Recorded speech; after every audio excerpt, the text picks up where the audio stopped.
ನಿಲ್ಲಿಸ್ತಾರೆ. ಕೆಲ ದಿನಗಳ ನಂತರ ಒಂದು ದಿನ ಶ್ರೀ ಸುಧೀಂದ್ರ ತೀರ್ಥರು ಉನ್ನತ ವ್ಯಾಸಂಗವಾದ ಶ್ರೀ ಜಯತೀರ್ಥರು ರಚಿಸಿದ ಶ್ರೀಮನ್ಯಾಯ ಸುಧೆಯನ್ನು ಪಾಠ ಮಾಡೋ ಸಮಯದಲ್ಲಿ ಶ್ರೀಮನ್ಯಾಯ ಸುಧಾ ಅಂದರೆ ವೇದಾಭ್ಯಾಸದಲ್ಲಿ PhD ಇದ್ದ ಹಾಗೆ.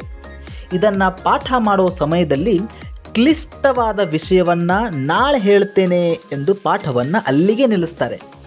ಈ ವಿಷಯವನ್ನು ಯಾವ ಶಿಷ್ಯನಾದರೂ ವಿಚಾರ ಮಾಡ್ತಾನೋ ಇಲ್ಲವೋ ಎಂದು ನೋಡೋಣ ಎಂದು ಪರೀಕ್ಷಿಸಲು ಅಂದು ರಾತ್ರಿ ಶಿಷ್ಯರು ಮಲಗಿರುವ ಕಡೆಗೆ ಹೋಗಿ ನೋಡಲಾರಂಭಿಸಿದರು.